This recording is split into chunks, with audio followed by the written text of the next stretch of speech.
హరీష్ రావు వెనుక తాను ఉన్నారని ఎమ్మెల్సీ కవిత చేసిన వ్యాఖ్యలపై సీఎం రేవంత్ రెడ్డి ఘాటుగా స్పందించారు. చెత్తగాళ్ల వెనుక నేనెందుకు ఉంటా అని ప్రతిప్రశ్నించారు.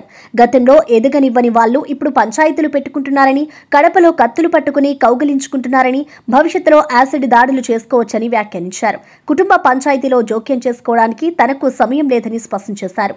తెలంగాణ అభివృద్ధి తనకు ముఖ్యమని, పార్టీ అంతర్గత విషయాలు తన దృష్టిలో లేవని సీఎం రేవంత్ స్పష్టం చేశారు. రాజకీయాలు వస్తూ ఉంటాయి, పోతూ ఉంటాయి, చూస్తూనే ఉండరు కదా. ఒకప్పుడు ఏ పార్టీని బతకనియేమో, ఎవరు రాజకీయం కాదు కదా, నిద్రలో కూడా శాసనసభ్యులు అవుతామన్న ఆలోచన చెయ్యొద్దు అని ఆనాడు అక్రమ కేసులు పెట్టి ఎందరిని ఎంతమందిని జైళ్ళకు పంపించారు. ఇవాళ వాళ్ళే తన్నుకొని చేస్తున్నారు. ఒకరు కడుపులో కత్తులు పెట్టుకొని కౌగిలించుకుంటున్నారు. ఎవరు అక్కర్లేదు వాళ్ళని వాళ్ళే పొడుచుకుంటున్నారు. విపరీతమైన అవినీతి సొమ్ము వచ్చిన తర్వాత సొమ్ముల పంపకాలలో కుటుంబ పంచాయతీలు ఇవాళ కుటుంబంలోనే ఒకరు సహించుకోలేని పరిస్థితి. ఒకరి మీద ఒకరు యాసిడ్ దాడులు చేసుకోవాలని ఒకరిని ఇంకొకరు నవ్వుతూనే కడుపులో కత్తులు పెట్టుకొని కౌగిలించుకునే పరిస్థితులు ఈ రాష్ట్రంలో దాపురించినాయి. పాపం ఊరికే పోదు. పెద్దలు చెప్పిండ్రు, చేసుకున్న వాడికి చేసుకున్నంత మహానుభావ అని చెప్పిండ్రు. చేసిన పాపాలు ఎక్కడికి పోవు, ఖచ్చితంగా ఆ పాపాలు వెంటాడుతూనే ఉంటాయి. వాళ్ళు అనుభవించి తీరాల్సిందే. ఆయన వెనకాల ఈయన ఉన్నాడని, ఈయన వెనకాల ఆయన ఉన్నాడని నేను ఒక మాట చెప్పదలుచుకున్నాను. అంత చెత్తగాళ్ళ వెనకాల నేనెందుకు ఉంటానయా? నేను నాయకుడిని ఉంటే ముందుంటా, మా వాళ్ళకి తోడుకుంటా. వాళ్ళ కుటుంబాలు వాళ్ళు కత్తులతో పొడుచుకొని హరీష్ రావు, సంతోష్ రావు వెనకాల రేవంత్ రెడ్డి ఉన్నాడు అని ఒకరంటే, లేదు కల్వకుంట్ల కవిత గారు వెనకాల రేవంత్ రెడ్డి ఉన్నాడని. మీరంతా దిక్కుమాలని తెలంగాణ ప్రజలు బండకేసి కొడితే మీ వెనకాల ఎవడన్నా బుద్ధున్నోడు ఉంటాడా? అన్నం తినవాడు ఎవడన్నా మీతోని ఉంటాడా? నేను ఉండేది పాలమూరు జిల్లా 4 కోట్ల తెలంగాణ ప్రజల వెనుక ఉంటా, తోడుంటా, వాళ్ళ కోసం పని చేస్తా. నాకంత సమయం లేదు ఇంత పనికిమాలతో కలిసి. లేకపోతే మీకు మీరే పంపకాలలో వచ్చిన పంచాయతీలు మీరే పొడుచుకుంటారు. మేము చూస్తే చాలు. జరుగుతున్న పరిణామాలు అందరికీ తెలుసు. దయచేసి మీ వివాదంలోకి మీ కుటుంబ పంచాయతీలనో మీ కుల పంచాయతీలనో మమ్మల్ని లాగకండి. మాకు ఎలాంటి ఆసక్తి లేదు. మిమ్మల్ని ఎప్పుడో ప్రజలు తిరస్కరించిండ్రు. మీరు కాలం చెల్లిన 1000 రూపాయల నోటు లాంటోళ్ళు. కాలగర్భంలో కలిసిపోతుంది ఆ పార్టీ. ఒకప్పుడు జనతా పార్టీ కూడా గొప్ప పేరుండే, కానీ జనతా పార్టీ కనుమరుగైంది. ఆ తర్వాత తెలుగుదేశం పార్టీ ఒక అద్భుతమైన పార్టీ, చాలామందికి అవకాశాలు కల్పించిన పార్టీ. కొంతమంది కుట్రల వల్ల ఆ పార్టీ కూడా ఈరోజు తెలంగాణలో ఒక సమస్యను ఎదుర్కొంటుంది.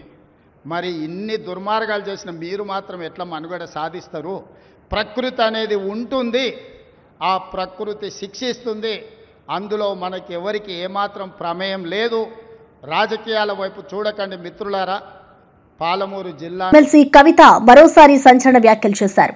సంతోష్ రావు కూరలో ఉప్పులా చెడగొట్టడానికి మాత్రమే ఉంటారని తీవ్రంగా విమర్శించారు. సిరిసిల్లలో 7 దళిత బిడ్డలపై పోలీసులు దాడి చేయడానికి సంతోష్ రావే బాధ్యుడని ఆరోపించారు. తనపై జరుగుతున్న కుట్రలకు ఆయనే కారణమని పేర్కొన్నారు. బీఆర్ఎస్ పార్టీ లోపల జరుగుతున్న సంఘటనలను బయటపెట్టిన కవిత వ్యాఖ్యలు మరోసారి చర్చనీయాంశమయ్యాయి. చెప్పక తప్పదు ఈయన గురించి.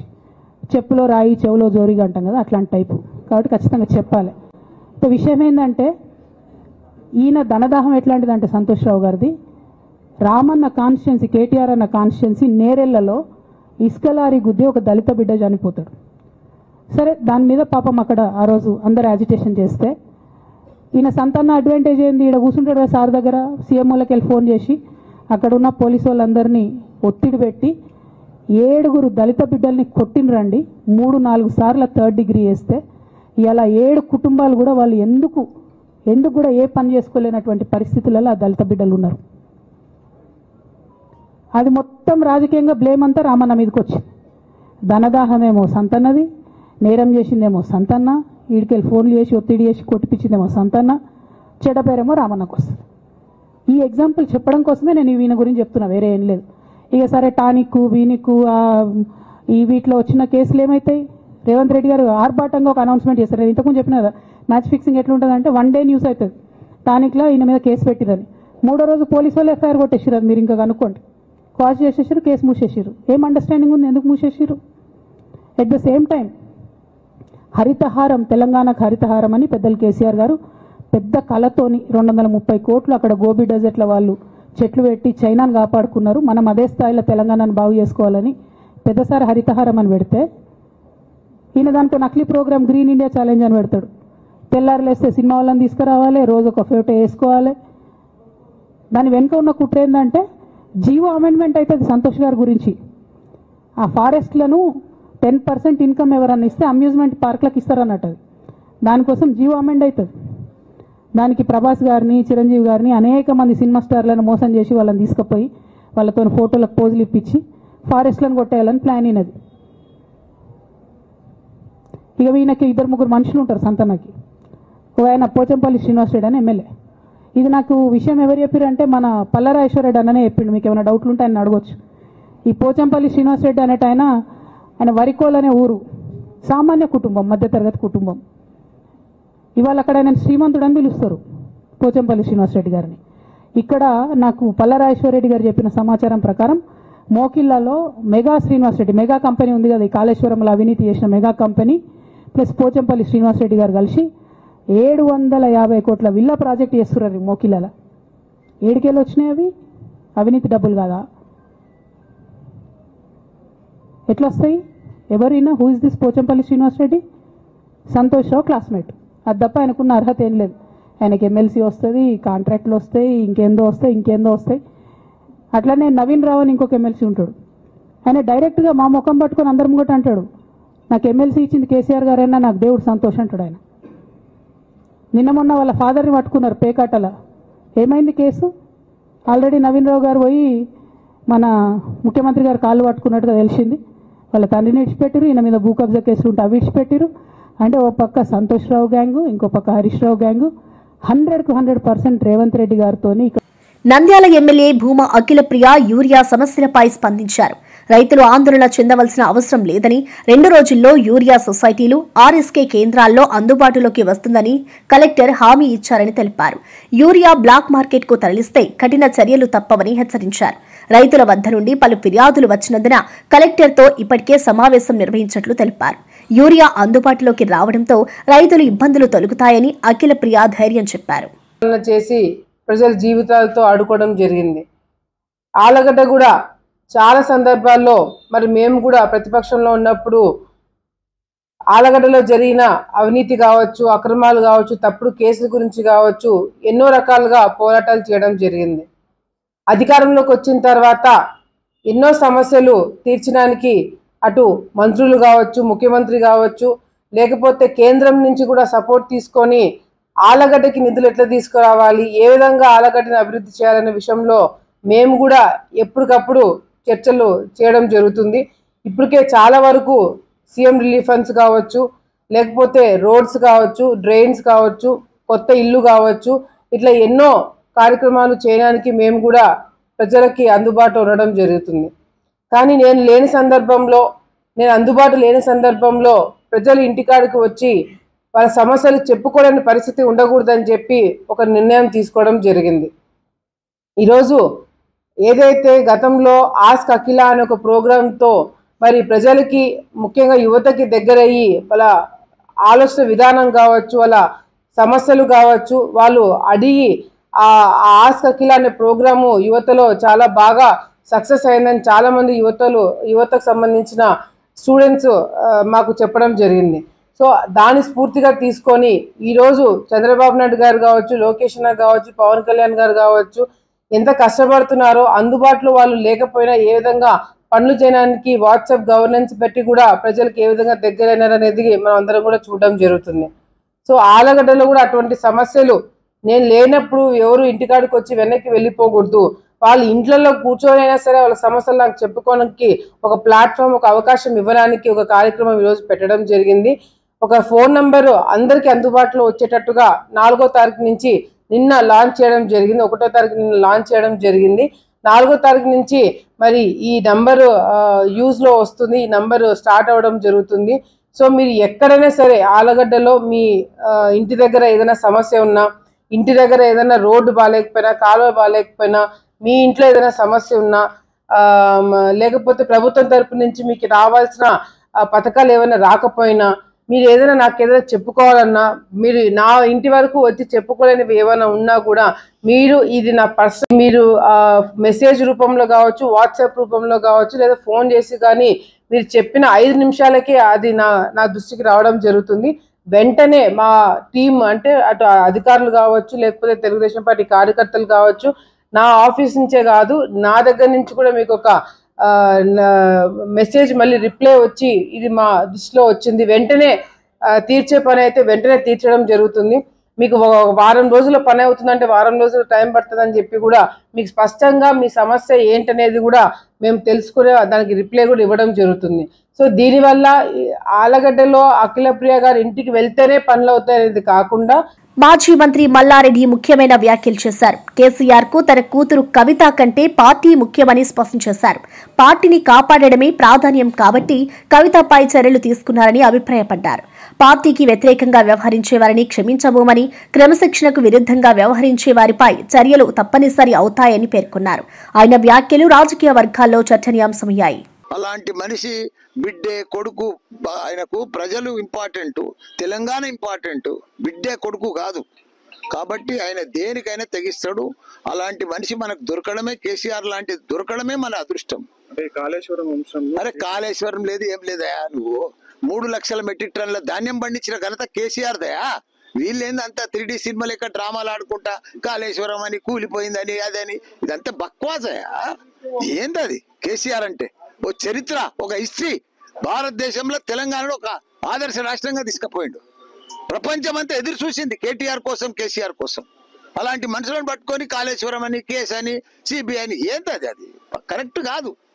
ఇట్లా చేస్తే ఈ సిబిఐలు, ఈ కేసులు, ఇవన్నీ కూడా ఆయన అద్రగణం చేస్తే ఏ సీఎం కూడా పని చేయలేడు. అంత గొప్ప సీఎంను పట్టుకొని ప్రపంచంలోనే ఎత్తైన ప్రాజెక్టు, లిఫ్ట్ ఇరిగేషన్ ప్రాజెక్టు కడితే దాంట్లో ఒక రెండు పిల్లలు పోతే కుంగిపోయిందని, కుంగిపోతే ఉంటున్నా ఇంత పెద్ద వర్షాలకు ఎట్లుంది అది? కాళేశ్వరం కుంగిపోయిందా, కూలిపోయిందా? దాన్ని పట్టుకొని కాళేశ్వరం అనుకుంటా దాన్ని రకరకాల ఇబ్బంది పెట్టి ప్రజలకు వెళ్ళకుండా, అది చాలా బాధకరం. అరే అవుతుందా? ఎవరి కుటుంబంలో ఉంటాయి ప్రాబ్లమ్స్, వస్తాయి. ఏ ప్రాబ్లం ఎల్లరా దేశమంతా వచ్చినాయి. దేశమంతా సస్పెండ్ చేయలేదా?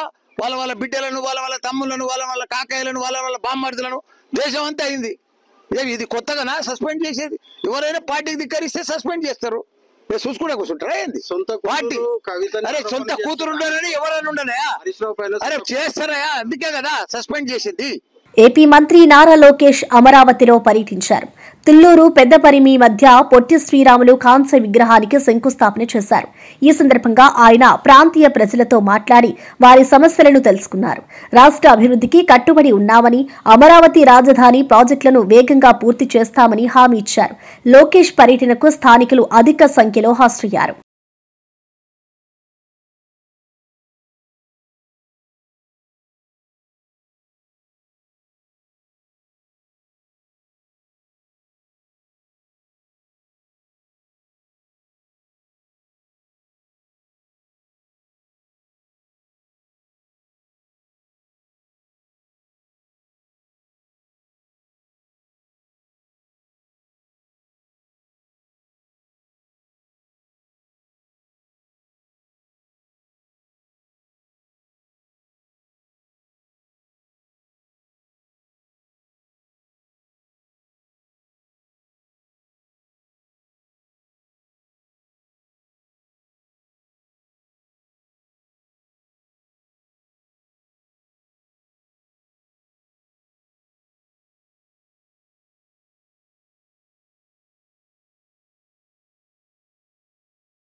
టీడీపీ నేత కాసు మహేష్ రెడ్డి వైఎస్ఆర్సీపీ నాయకులపై ఘాటు విమర్శలు చేశారు.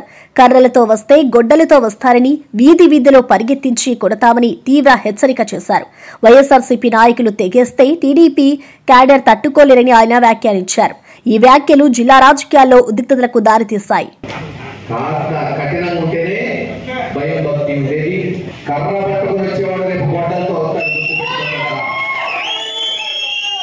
తెగించే వరకు తీసుకెళ్తున్నారు. తెగించిన తర్వాత పట్టుకునే స్థాయి మీకు లేదు. తెలుగుదేశం నాయకులకి వీధి వీధిన పరిగెత్తించి తాతారు. ఆ రోజున గుర్తుపెట్టుకోండి. మంచికి విలువ లేదు. నేనే చెప్తున్నా, ఈసారి మటుకు తాత తీయకపోతే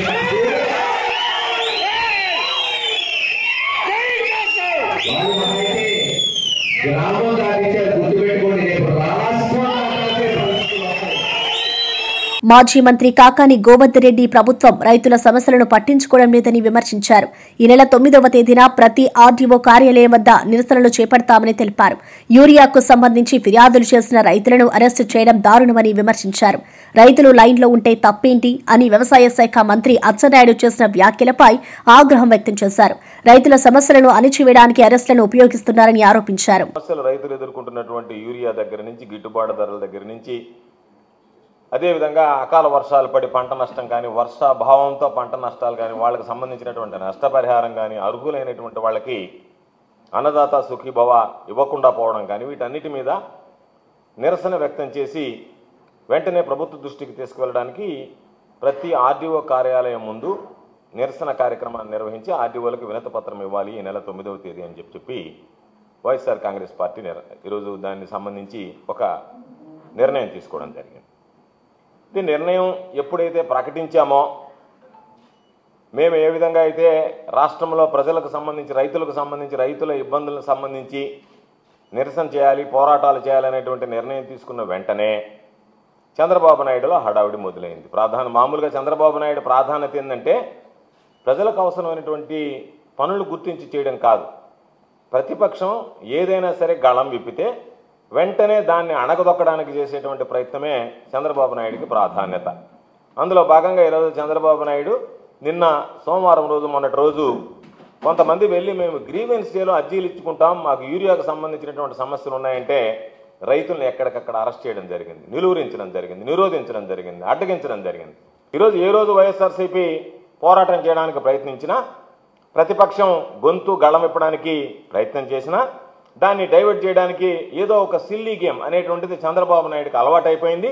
అందులో భాగంగా ఈరోజు ఏ రోజైతే మేము దీనికి సంబంధించి ఆర్టీఓల కార్యాలయాల దగ్గరికి వెళ్ళి 9వ తేదీ, ఈ నెల 9వ తేదీ నిరసన తెలియజేయాలనుకున్నామో, దానికి సంబంధించినటువంటి దానిలో ఈరోజు హడావిడిగా ఒక పత్రికా విలేకరుల సమావేశం ఏర్పాటు చేసి ఆయన అచ్చెన్నాయుడిని మాట్లాడమన్నాం. ఆయన మాట్లాడడం, దాంతోపాటు ఈరోజు యూరియా అంత వచ్చింది, ఇంత వచ్చింది అని చెప్పి ఆయన ఒక ప్రకటన విడుదల చేశాడు. మేము అడిగేది, ఇంత పెద్ద ఎత్తున యూరియా వస్తుంటే రాష్ట్రంలో మీ ప్రభుత్వం ఉంది, కేంద్రంలో కూటమి పాలన ఈరోజు ఎన్డీఏలో భాగస్వాములుగా ఉన్నారు, కాబట్టి మీరు తెచ్చేటువంటిది రైతులకు అందడం లేదంటే ఇది ఎక్కడికి పోతుంది అనేటువంటిది రైతులు ఈరోజు మిమ్మల్ని ప్రశ్నిస్తున్నారు. దానికి సమాధానం చెప్పాల్సినటువంటి బాధ్యత ప్రభుత్వాధినేతగా ఉన్నటువంటి చంద్రబాబు నాయుడు మీద ఉంది అనేటువంటిది ఈ సందర్భంగా నేను తెలియజేస్తాను. ఈరోజు రైతులు ఇంత సంక్షోభంలో ఉంటే, ఇన్ని రకాలైనటువంటి ఇబ్బందులు పడుతుంటే అచ్చెన్నాయుడు ఏం మాట్లాడతాడు అని అంటే చాలా క్యాజువల్గా ఏమన్నాడంటే, ఆయన ఇప్పుడు మనం ఎవరన్నా ఇంటికి వెళితే బఫేలో ప్లేట్లు తీసుకుంటే క్యూలో కదా వెళ్ళి తింటాము, నేరుగా పోయి తింటామా, కాబట్టి రైతులు మహబూబ్ నగర్ జిల్లా రూరల్ మండలం అప్పాయిపల్లి వద్ద బీఆర్ఎస్ పార్టీ ఆధ్వర్యంలో రైతులు నిరసన తెలిపారు. యూరియా కొరతపై జాతీయ రహదారిపై రాస్తారోకో చేశారు. ప్రభుత్వం రైతుల సమస్యలను పట్టించుకోవడం లేదని విమర్శలు గుప్పించారు. నిరసనలో పెద్ద ఎత్తున రైతులు, కార్యకర్తలు పాల్గొన్నారు. యూరియా సరఫరా తక్షణమే జరగాలని డిమాండ్ చేశారు. మా దేవేందర్ రెడ్డి గారి ఆధ్వర్యంలో మరి ఇంకా అనేక మంది మా మండల నాయకులందరూ కూడా ఈరోజు గత 2 రోజులుగా ధర్నాలు చేస్తా ఉన్నాం. నిన్న ఈరోజు ముఖ్యమంత్రి గారు వస్తున్నారు గుట్ట అవతల్ని. కనీసం ముఖ్యమంత్రి గారు వస్తున్నారు కదా, ముఖ్యమంత్రికి భయపడన్నా, లేకపోతే ముఖ్యమంత్రి జిల్లా కదా అడుగుతారు అనన్నా వస్తుంది అనుకున్న యూరియా. ఇక లొలి చేసినందుకు 2-3 లారీలు వచ్చినాయంట. మరి జనమేమో 1000 మంది 2000 మంది లైన్లో ఉన్నారు. అంటే ఎంత ఎకరాలన్నా ఉండని మీకు ఇచ్చేది 1 బస్తా 2 బస్తాలు అంటారు. ఒక్కొక్క రైతు 5 ఎకరాలు 10 ఎకరాలు ఉన్నాయి. మరి ఏం చేయాలి? తుమ్మల నాగేశ్వరరావు గారు చెప్పినట్లు ఇసుక కలిపి కొత్తగా అనుకున్నాడు ఇసుక కలిపి యూరియా కలిపితే కూడా బాగా పొలుస్తాయని చెప్పి ఇసుక కలిపి మరి యూరియా కలుపుకొని చల్లాలనా లేకపోతే ఏం చల్లాలా? మీరు అన్నంలో కూడా ఇసుక కలుపుకొని తింటారా, పుట్టి అన్నం తింటారా? పంటలు ఎట్లా పండుతుంది అనేది ఒక అవగాహన ఉందా లేదా? ఆ అవగాహన ఉందా లేదా? ఒక్కొక్క మంత్రి ఒక్కొక్కలాగా ఇలా కావాలని టీఆర్ఎస్ రాజకీయం అంటున్నారు. టీఆర్ఎస్ రాజకీయం చేస్తే మీరు ఇవాళ వచ్చి రాత్రి పడుకున్నారు, రాత్రి నిద్ర లేక పడుకున్నారు, నిద్ర లేకుండా ఇక్కడనే పడుకున్నారు, రోడ్ల మీద పడుకున్నారు. ముఖ్యమంత్రి ఇవాళ వస్తున్నా అంటే కనీసం ఆఫీసర్లు, కలెక్టర్, వ్యవసాయ శాఖ అధికారులు అరే ఆ గుట్ట అవతలనే ముఖ్యమంత్రి వస్తున్నాడు, మరి ఇలా రాత్రి అంతా ఇట్లా బయట పడుకున్నారు ఇంత వందల మంది, మరి ఎట్లా అని అమ్మ రేపు ఇస్తామని చెప్పి కూడా పంపలేదు, ఉదయం టిఫిన్ చేయలేదు, సొమ్మసిలు పడతా ఉన్నారు. ఇదేంది ఇంత దౌర్భాగ్యం ఉంటుందా? ఓట్లు వేసి తెచ్చుకున్నందుకు ఇంత ఖర్చైన రైతులంటే ఇప్పుడిప్పుడే బాగుపడి 2-3 ఏళ్లు ఈ 10 సంవత్సరాల్లో కొంచెం ఇండ్లు మంచిగా అయినాయి, ఊర్లలో వచ్చి బతుకుతున్నారు, రైతులకు కొంచెం సంతోషంగా ఉంది. ఇవాళ మళ్ళా 2 సంవత్సరాల్లో మళ్ళీ ఆడికి వచ్చింది, చెప్పుల లైన్లోకి వచ్చినాయి, సమస్యలు పడుతున్నారు, తినలేదు, తిప్పలేదు, ఒక్కొక్కరు అవస్థలు కాదు. కనుక మేము మీ ద్వారా ముఖ్యమంత్రి గారు తెలియజేస్తున్నాం, సొంత జిల్లా ఇది, ఇమ్మీడియట్ గా మీరు కనీసం జిల్లాలో కూడా మీ ప్రోగ్రామ్ అయ్యే మండలంలో కూడా ఈ యూరియా లేక రాత్రి పగలున్నారా వాస్తవా కాదా మీరు ఒక ఇంటెలిజెన్స్ వాళ్ళు పంపండి. నైట్ ఎంతమంది ఇక్కడ ముసలోళ్ళు కావాలి కాసిరు, ఎంతమంది తిండి తినకుండా ఉన్నారు, వాస్తవం ఉందా లేదా అని. వైఎస్ఆర్సీపీకి ప్రతిపక్ష హోదా ఇవ్వాలంటూ సజ్జల రామకృష్ణారెడ్డి చేసిన వ్యాఖ్యలపై టీడీపీ నేతలు ఆగ్రహం వ్యక్తం చేశారు. ప్రజలు ఇవ్వని హోదా తాము ఎలా ఇస్తామని ప్రశ్నించారు. అసలు సీఎం చంద్రబాబుని విమర్శించడానికి సజ్జలకు అర్హత ఏమిటని తీవ్రంగా ప్రశ్నించారు. ప్రతిపక్ష హోదా ప్రజలు ఇస్తారని పార్టీలు నిర్ణయించలేవని స్పష్టం చేశారు. శాసనసభలో ప్రొసీడింగ్స్ పై ప్రతి ఒక్కరు ఇంట్రెస్ట్ చూస్తారు. నువ్వు రా, నీ 11 మంది ఎమ్మెల్యేలకు తీసుకొని నువ్వు రా, దేని మీద చర్చిద్దామంటే దాని మీద సిద్ధంగా ఉన్నామని చెప్పాం. ఈరోజు దానికి ఖండించడానికి నీకేం అర్హత ఉంది? నువ్వేం ఒక ఎమ్మెల్యేవా, వార్డు మెంబర్వా? నీకేం అర్హత ఉంది? ప్రతి ఓళ్ళు మాట్లాడమే, ప్రతి ఓళ్ళు విమర్శించడమే. ఎమ్మెల్యేగా ఓడిపోయారు, నాకు ఎమ్మెల్యే కావాలని ఎవడని అడిగి తొలగిస్తా? చెప్పబోయా, నువ్వు ఆన్సర్ చేయి. ఓడిపోయారు ఎమ్మెల్యే, నేను ఓడిపోయాను, నాకు ఎమ్మెల్యే కావాలంటే ఎవడైనా ఇవ్వగలరా? నువ్వు నేను ఇచ్చిందా? రాజ్యాంగం ఆ నిమిషానికి మార్చుకొని రాయడం అవకాశం మనకేముందా? ఆయన సకల శాఖల మాజీ మంత్రి, ఆయన సెలవు ఇచ్చారు. దమ్ము ధైర్యం ఉంటే ఆయనకి ప్రతిపక్ష హోదా ఇవ్వాలంట. అంటే ప్రజలు ఇవ్వని ప్రతిపక్ష హోదా కోసం అడుక్కు తింటారా? 1 సంవత్సరం 3 నెలల నుంచి అడుక్కోవటమేనా? నాకు అర్థం కాల. ఆయన ఇప్పుడు పులివెందుల్లో జెడ్పీటీసీ గెలవలేని ఆయనకి ఇప్పుడు జగన్మోహన్ రెడ్డికి పాస్ అంట, ఎంట్రీ పాస్. ఆయన కాన్స్టిట్యున్సీలో, ఆయన మండలంలో ఎవరైనా కలవాలంటే ఆయన పాసు తీసుకొని లోపలికి పోవాలి. అది నియంత పరిపాలన. 5 సంవత్సరాలు దరిద్రం పట్టించారు, రాష్ట్రాన్ని సర్వనాశనం చేశారు. కేంద్ర మంత్రి బండి సంజయ్ కవిత సస్పెన్షన్ అంశంపై స్పందించారు. కాళేశ్వరం ఇష్యూని డైవర్ట్ చేయడానికే ఈ డ్రామాలు చేస్తున్నారని అన్నారు. కవిత రాజీనామా చేస్తే ఏంది, చెయ్యకపోతే ఏంది, ప్రజలకు దాంతో లాభం ఏమీ లేదని వ్యాఖ్యానించారు. కాంగ్రెస్, బీఆర్ఎస్ కలిసి ఈ డ్రామాలు చేస్తున్నారని బండి సంజయ్ ఘాటుగా విమర్శించారు. చర్చ జరగాలన్నా ఇలా కాళేశ్వరం ఇష్యూని డైవర్ట్ చేయడానికి బీఆర్ఎస్ పార్టీ అవినీతి పార్టీ అని చెప్పి ప్రజల లోపల చర్చ జరుగుతున్నది. దాని నుంచి డైవర్ట్ చేయడానికి కాంగ్రెస్ పార్టీలోని కొంతమంది నాయకులు బీఆర్ఎస్ పార్టీ నాయకులతో కుమ్మక్కై ఇవాళ ఒక స్ట్రాటజీ, ఒక ప్లాన్ ప్రకారం ఆ ఇష్యూని డైవర్ట్ చేసి కవిత గారి ఇష్యూను ముందు తీసుకొచ్చి ఇలా కుటుంబం లోపల జరిగేటువంటి ఒక పార్టీ అంతర్గత విషయాన్ని ఒక సమస్యగా చర్చ జరిగేటువంటి అవకాశం ఇవాళ కొంతమంది ఇస్తున్నారు. ఇవాళ చర్చ దేని మీద జరగాలి? కాళేశ్వరంలో కేసీఆర్ కుటుంబం 1,00,000 కోట్ల అవినీతి పాల్పడ్డది. గొర్రెల స్కామ్ అయింది, బర్రెల స్కామ్ అయింది, చేపల స్కామ్ అయింది, విద్యుత్ స్కామ్ అయింది, ఫోన్ ట్యాపింగ్ స్కామ్ అయింది, ఈ ఫార్ములా స్కామ్ అయింది. వాటితో కేసీఆర్ కుటుంబంలో చర్చ జరగాలి. ఇవాళ టీవీలు పెడితే కవితక్క ఎమ్మెల్సీకి రాజీనామా, కవితక్క పార్టీకి రాజీనామా, బీఆర్ఎస్ వాళ్ళు సస్పెండ్ చేసిరు, బీఆర్ఎస్ వాళ్ళు ప్రెస్ మీటింగ్ పెట్టి తిడతారు, వీళ్ళు వాళ్ళని తిడతారు, వాళ్ళు తిడతారు. దాంతో తెలంగాణ ప్రజలకు ఏమైనా ఉరుగుతుందా? టీపీసీసీ చీఫ్ మహేష్ కుమార్ గౌడ్ మాట్లాడుతూ బీఆర్ఎస్ 10 ఏళ్ల పాలనలో దోచుకున్న సొమ్ము పంపకమే ఈ గొడవలకు కారణమని చెప్పారు. సీఎం రేవంత్ ప్రజలతో ఉన్నారని, ఎవరి వెంటో ఉండే అవసరం లేదని స్పష్టం చేశారు. హరీష్ రావు, సంతోష్ రావుల అవినీతి గురించి కవిత అప్పుడే ఎందుకు మాట్లాడలేదని ప్రశ్నించారు. సంతోష్ వెంట, హరీష్ రావు వెంట రేవంత్ రెడ్డి గారు ఉన్నారని, లేదు కవిత వెంట రేవంత్ రెడ్డి గారు ఉన్నారని. రేవంత్ రెడ్డి గారు ఈ రాష్ట్రానికి నాయకుడు, ముఖ్యమంత్రి. ఎవరంటే ఉండాల్సిన అవసరం మాకేముంది? ప్రజలు మా వెంట ఉన్నారు, మేము ప్రజల వెంట ఉన్నాం, ప్రజలతో ఉన్నాం. నిజంగా కూడా కవిత గారికి చిత్తశుద్ధి ఉండి, తెలంగాణ వాదమే నమ్మకం ఉండి, తెలంగాణ ప్రజల సొత్తును దోస్తున్నారు మా అన్నగారు, మా కజిన్స్ అని అనుకున్నప్పుడు ఆ రోజు మాట్లాడుంటే దీనికి పస ఉండేది.